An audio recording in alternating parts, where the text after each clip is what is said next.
diverses choses qui tournent, gravitent autour de ça, pour pouvoir, c'est ce qui constitue l'écosystème.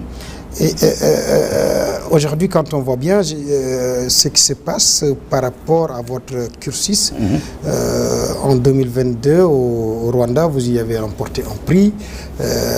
Là, on se disait comment est-ce qu'il fait, parce que c'était surprenant quand même que cela vienne de chez nous. Oui, parce que vous savez, ça fait presque une décennie maintenant que je travaille avec beaucoup de gouvernements africains et beaucoup d'agences qui sont rattachées à des gouvernements en termes du numérique. Sur, par exemple, la régulation, sur comment aussi agrandir l'écosystème et la connectivité rurale, l'allocation des fréquences. Donc c'est dans ce cadre-là que j'ai évolué depuis presque une décennie maintenant dans beaucoup de pays africains.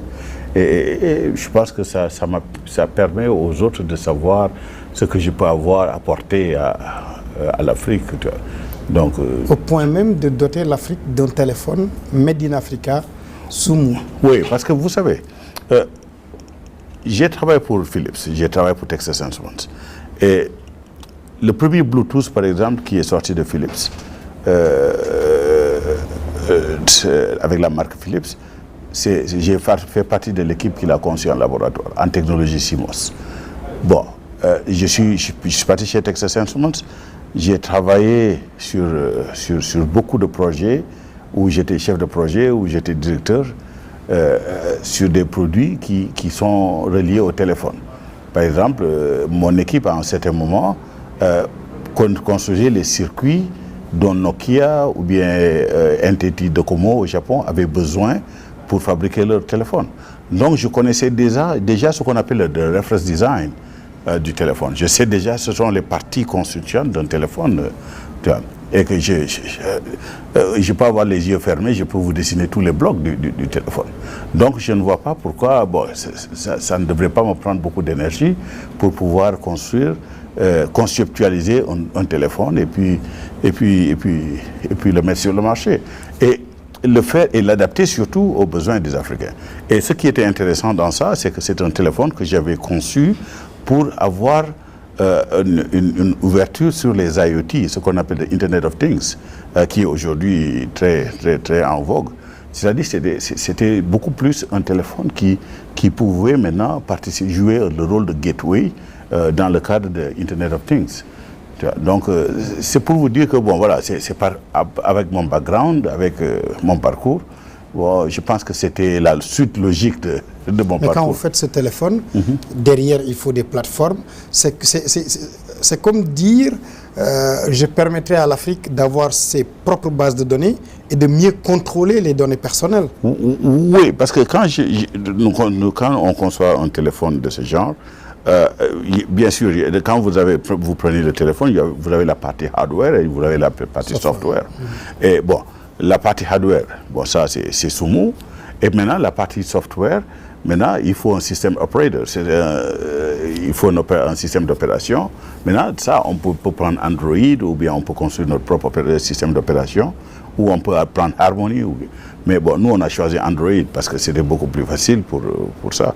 Et maintenant, ce que nous avons fait, c'est que nous proposons maintenant aux jeunes Africains qui ont développé des apps, maintenant de pouvoir les mettre sur ce téléphone Soumou afin de pouvoir les exposer à la clientèle pour savoir ce que les applications... Quand sa commercialisation... vous savez, ça...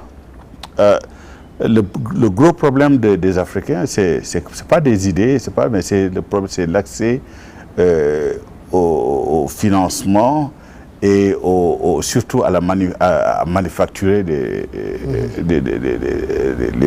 devices qu'on arrive à mettre sur le marché. Et on était sur ça, il y avait un peu de désagrément excusez-moi, des fois mon français tend à être un peu anglicisé là. Il y avait un peu de friction au niveau de la manufacture de la chose. Bon, maintenant, je pense que c'est réglé. Et à un certain moment aussi, il y avait des capitaux australiens qui s'étaient manifestés et qu'il y avait des négociations Et ces négociations ont un peu traîné. Bon, mais je pense que ça serait dans les prochaines années. Vous parlez de votre français qui est parfois anglicisé. Quand je suis allé en Corée du Sud, j'ai appris que lorsqu'on fait de l'informatique et qu'on n'est pas un bon anglais, assez souvent on est à la périphérie, mais le deep informatique, on n'y touche pas. C'est un problème. L'anglais devient une barrière, une contrainte pour les francophones. Oui, absolument, absolument, parce que des fois, ça pose vraiment problème, parce qu'il y a beaucoup de concepts ça a été conceptualisé en anglais, donc alors c'est très difficile de pouvoir les traduire en français, ou même si ça se fait, mais c'est un peu difficile. Donc, il est beaucoup, et puis tous les ouvrages, par exemple, de référence, aujourd'hui, dans les grandes conférences, c'est toujours en anglais. Donc ça fait maintenant que quand même, ça donne un peu une longueur d'avance aux Anglais. En faisant des recherches pour préparer cette émission, j'ai appris que pour quitter Philips et arriver à Texas Instruments, même votre déménagement a été pris en compte. Aujourd'hui, vous vous retrouvez au Sénégal, ministre conseiller spécial du président.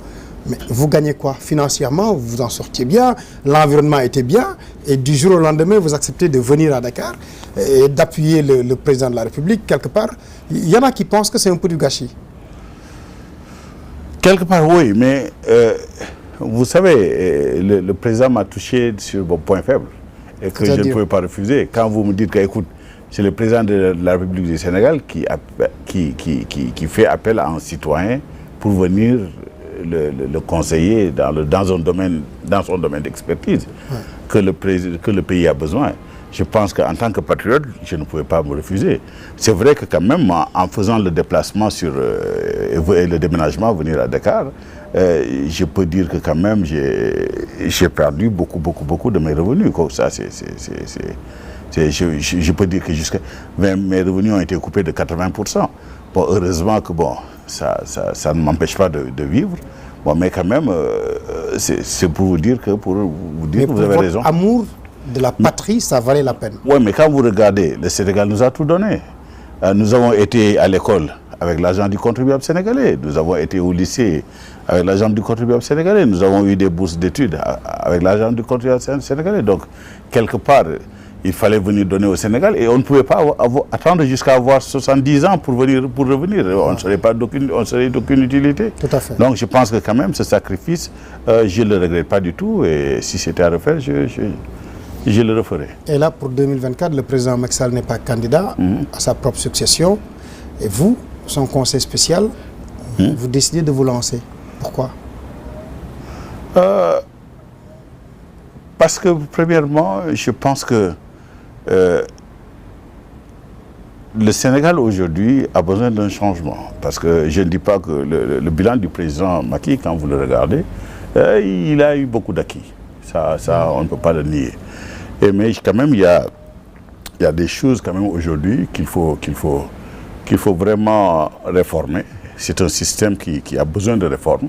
Et je pense que ce changement, je peux être un élément de ce changement. Ce que les Anglais appellent change agent. Et parce qu'un changement ne se décrète pas. Et un changement ne peut pas se faire avec ceux qui ont été ici, ceux qui sont émotionnellement liés au système. Ce changement nécessite quelqu'un qui n'est pas émotionnellement lié au système et qui a eu le temps de bien observer le système, de bien observer les failles et les défaillances pour apporter des solutions idoines.